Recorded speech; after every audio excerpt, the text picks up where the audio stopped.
میرے معزز، اب معراج ہے، کچھ لوگ اس پر یہ کہتے ہیں کہ آپ کو معراج ہوئی نہیں، انکار کرتے ہیں، جس طرح معتزلہ وغیرہ یہ سارے انکار کرتے ہیں کہ معراج نہیں ہوئی۔ اب کچھ کہتے ہیں معراج تو ہوئی ہے، لیکن یہ خواب کے اندر معراج ہے، حقیقت میں آپ نے روح اور جسم کے ساتھ معراج کی سعادت نہیں پائی۔ اب جو کہتے ہیں کہ معراج ہوئی نہیں، یا جو کہتے ہیں کہ خواب کے اندر معراج ہے، یہ باقاعدہ لوگوں نے کتابوں میں لکھا ہے کہ بس خواب کے اندر معراج ہے، تو ایک سیدھا سوال آپ کے پاس چھوڑتا ہوں اور پھر اپنے عقیدے کی اصلاح کیجئے۔ خواب کے اندر تو بندہ بہت ساری چیزیں دیکھ لیتا ہے، عام انسان بھی دیکھ لیتا ہے، تو خواب جو ہی آنکھ کھلتی ہے خواب ختم ہو جاتے ہیں، یہاں تک کہ خواب کی کیفیت میں جب بندہ ہو تو کئی ایسے خواب ہیں جو خواب آ رہا اس وقت یاد ہے، جب بندہ بیدار ہو جاتا ہے وہ خواب بھول جاتے ہیں، یاد تک نہیں رہتے۔ اگر یہ خواب ہی میں تھا تو پھر قرآن کے اندر اس کا ذکر کرنے کی کیا وجہ ہے؟ خواب کو قرآن کے اندر ذکر کرنے کی کیا وجہ ہے؟ اللہ کریم نے قرآن پاک کی آیات کا نزول فرمایا،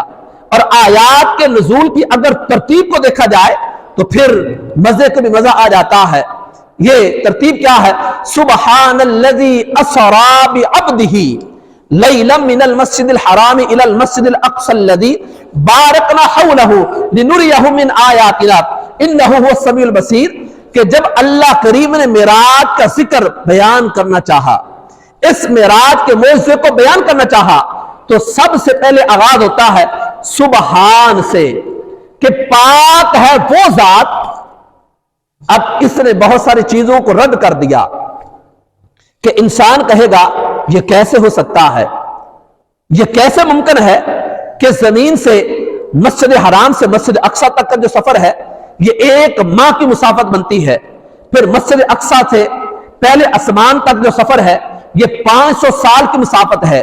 پھر ایک اسمان سے دوسرے اسمان کا جو سفر ہے وہ 500 سال کی مسافت ہے، اور انسانی طاقت اور بصیرت اس قدر قدرت نہیں رکھتی کہ اسمان کی بلندیوں کو چیر کر اوپر چلا جائے، چونکہ انسان کے دنیا میں رہنے کا جو ایک محل ہے یا دنیا میں جو رہنے کا نظام ہے، اس میں اس کو آکسیجن چاہیے ہوتی ہے، زمین پر پاؤں ٹکانے کے لیے ایک درجہ حرارت اور قوت چاہیے ہوتی ہے، لیکن اگر یہ بلندی پر جاتا ہے تو اس کا ٹکنا مشکل ہو جاتا ہے، اس کا سانس لینا مشکل ہو جاتا ہے۔ یہ انسان کی حقیقت ہے، تو اس قدر بلندیوں تک کیسے جا سکتا ہے؟ معتزلہ نے اور فلاسفہ نے انکار کیا، نہیں ایسا نہیں ہو سکتا۔ اگر عام انسان اس طرح کرے تو یہ فلاں خطرات ہیں، ان خطرات کے پیش نظر ایسا ممکن نہیں۔ تو اللہ کریم نے جب معجزہ معراج عطا فرمایا تو سب سے پہلے لفظ سبحان کا ذکر فرمایا کہ اے دنیا والو، میرے محبوب کی عظمت کو سمجھنے والو، میرے محبوب کی عظمتوں کو ماننے والو اور ان کا انکار کرنے والو، ماننے والو تم بھی سن لو، انکار کرنے والے تم بھی سن لو، سبحان الذی اسری بعبدہ، کہ جس نے معراج کا معجزہ عطا فرمایا وہ کو اور نہیں، وہ سب کا خالق اور سب کا مالک ہے۔ تو پاک ہے وہ ذات جس نے اپنے محبوب کو، رات کے لیلن کے الفاظ ہیں، اگر اس آیت کریمہ کے پورے پس منظر پہ دیکھیں، سبحان، پھر آگے الذی، پھر فرمایا اسرا، پھر لیلن، ہر ایک لفظ پر ایک علیحدہ علمی گفتگو ہے۔ اب وہ ساری باتیں اگر آپ کے سامنے بیان کروں تو بعض اوقات علمی گفتگو ہر بندے کے ذہن میں آتے نہیں۔ خلاصہ کلام عرض کرتا ہوں کہ اگر یہ خواب ہی میں تھا تو پھر لفظ سبحان لانے کی ضرورت نہیں تھی، ویسے ہی بیان کر دیا جاتا،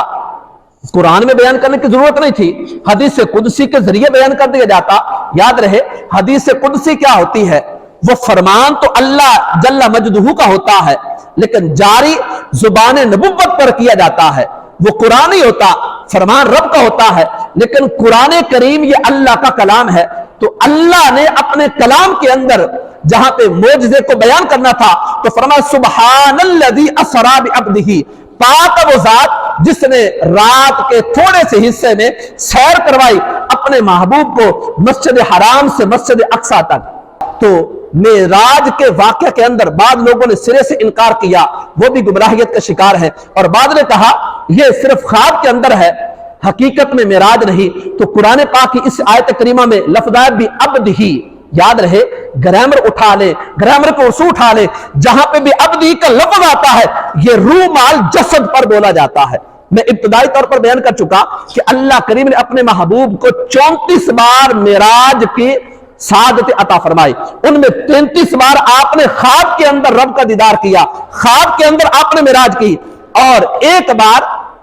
اللہ کریم کے پیارے محبوب نے روح مال جسد کے ساتھ رب کے بارگاہ میں جا کر معراج کی سعادت حاصل کی۔ تو بے عبدہ کا لفظ اس بات کی نفی کرتا ہے کہ جو کہتے ہیں خواب کے اندر یا فقط خواب حالت نو میں ہے، بے عبدہ کا لفظ وہاں پہ بولا جاتا ہے جہاں پہ روح مال جسد کا تعلق ہوتا ہے۔ تو اللہ کریم نے اپنے محبوب کو روح مال جسد کے ساتھ معراج کی سعادت عطا فرمائی۔ تو ماننے والا انسان کو بننا چاہیے، اگر انکار کرے گا تو پھر کرتے کرتے ان باتوں کا بھی انکار کر گزرے گا کہ جن کے انکار سے اس کا ایمان خطر میں پڑ جاتا ہے۔ اللہ جل مجدہ ہمیں راہ ہدایت کا نور عطا فرمائے، عقائد حق کی معرفت و پہچان نصیب فرمائے، اور صحیح طور پر عظمت محبوب کو سمجھتے ہوئے الفت محبوب میں زندگی بسر کرنے کی توفیق عطا فرمائے۔ آمین بجاہ النبی الامین وما علینا الا البلاغ المبین۔